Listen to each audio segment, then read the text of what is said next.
はい、どうも、暇な人です。今回の目的地は九州の玄関口、門司港になります。門司は福岡県は北九州市、九州の右上に位置する大きな港町ですね。山口県の下関とを隔てる関門海峡は今も昔も交易や物流の拠点でして、それゆえのレトロな街並みが残る有名な観光地です。北九州のターミナル駅小倉に着いたら在来線に乗り換えて JR 門司港駅を目指します。実は今週末推し活で福岡に来ておりまして、そこで少し時間ができたんでこの旅を決行することになりました。滞在時間は約3時間、ハイスピード放浪生活のスタートです。ここ門司港駅はホームと駅名標からすでに映えスポットとなっておりまして、外国人観光客や芸能人なんかもよくここでセルフィーを撮っています。この駅舎は大正時代に建てられた当時の姿を2012年から2019年までかけて復元したのが現在の形。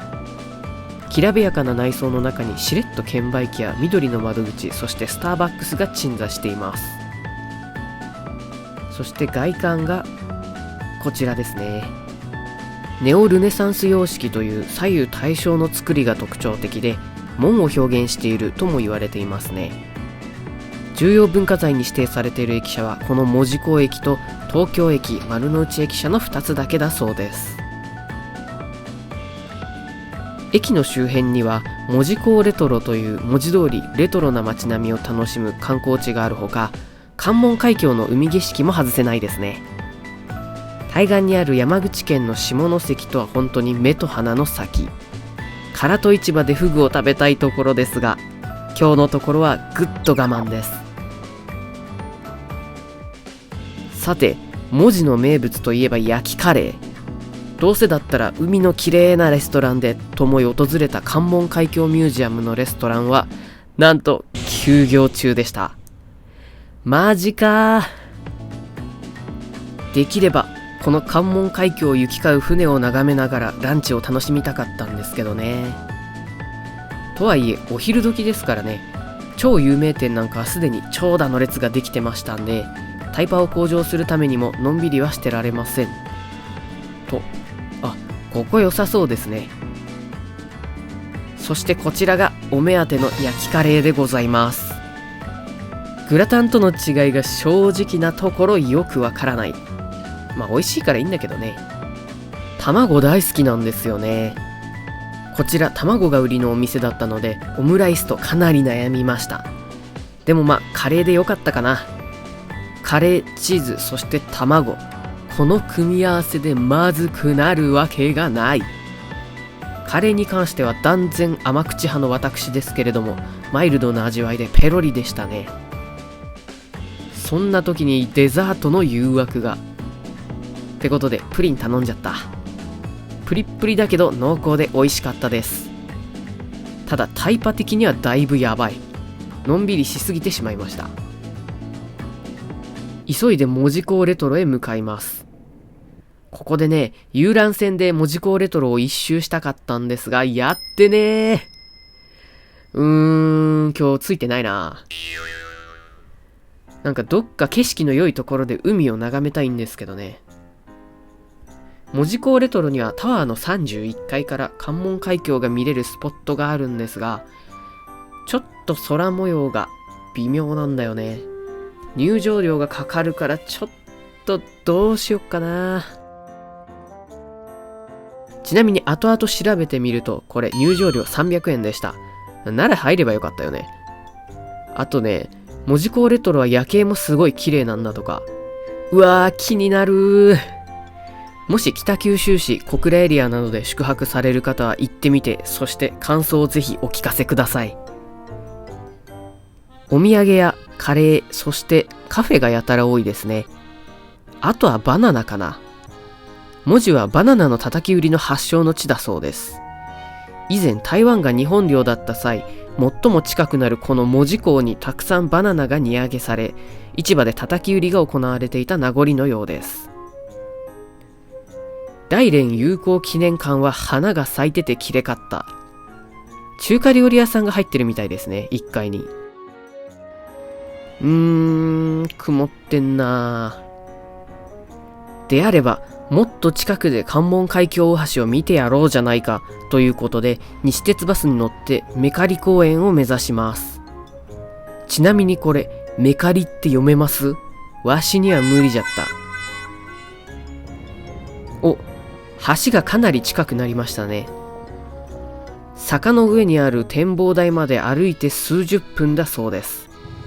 余裕やんって思うもつかの間、傾斜がきつくて体力が削られていきます。そういや北九州とか横浜はどこも坂がきついのを忘れていましたね。まあ頑張って登るからにはいい景色を見せておくれよと言いながら進んでいきます。途中高速を越えたあたりで疲れも期待値も爆上がりです。はい、そしてこちらが関門海峡大橋でございます。瀬戸大橋とかを想像しているとだいぶ小さく感じますね。橋の真下のところには人が歩いて渡れる地下道があって、山口と福岡の県境をまたげちゃうんですよね。そしてこの関門海峡の左側にございますのが高速道路のメカリパーキングエリアになります。ここは本当に橋の真下になるので迫力ある写真が撮れちゃいますね。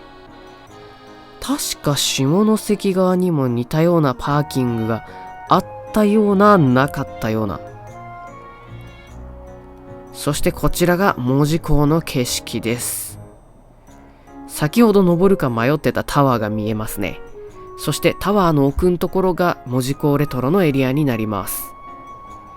やっぱり門司港レトロ全体を一望するんだったらあのタワーに登るのが一番だったかもしれないですね。夜景に関してはどっちも綺麗だと思うな。どっちがいいのかは好みによるのかなって思います。壇ノ浦の合戦の絵巻がありました。壇ノ浦って確か平氏と源氏の争いの最終章みたいな感じだった気がするんですけど、なるほどね、下関にあったんだ。なんか説明とか読んでいくと、この関門海峡のあるエリアって潮の流れがすごく激しいらしくて、最初は平氏軍に有利に働いてたらしいんですけど、途中で流れが逆転し、それを使って源頼朝は猛攻撃を仕掛けたとする説があるそうです。これを見るに関門海峡の右側ですかね、こっちから見てのエリアが平地っぽくなってるあそこですか。そこが壇ノ浦っていうそうです。すごいね。本当に本州の端っこみたいなとこまで追い詰められたってことなんですね。さあ時間がございませんが、最後のあがきでノーフォーク広場にやってまいりました。このノーフォーク広場は先ほどのメカリ公園からひたすら下に降りてったところにございます。関門海峡大橋よりは低いエリアになりますので、下から目線の橋の雄大な景色や、そして関門海峡を行き交う船を間近に眺めることができるスポットです。広場の中心にはこの怒りが刺さったようなモニュメントがございまして、こちらが北九州市と姉妹都市になっているアメリカのバージニア州ノーフォーク市にちなんで付けられているものだそうです。広場の名前も同様ですね。この公園自体見ての通りたくさんベンチがございますし、自販機もあって、そしてあんまり人がいない場所なので、コーヒーを片手に景色を見ながらぼーっとできるチルスポットです。っていうかノースフォークバリ遠いやん。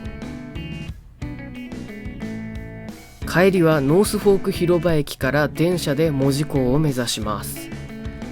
こちらの観光列車は添乗員の方がこちらに何々が見えますですとか、こういう由来でですとか、そういった説明をしてくださるので面白いです。確か門司港の駅のすぐ近くのところから関門海峡大橋の下の歩道のところですか、あそこまで一本でつながってたと思うので、門司港に観光に来た際はぜひ乗られてみてください。ということで門司港に到着です。あっという間でしたね。なんか門司港のエリアって結構こじんまりとしてて、1日あれば十分回れる、そして1泊あれば下関も合わせて回れるなくらいの感じなんですけど、半日足らずじゃちょっと物足りなかったかな。まあ今日のところはこんな感じで終わりにしましょう。ということで、ここまでご覧いただきありがとうございました。それではまた次の放浪先でお会いしましょう。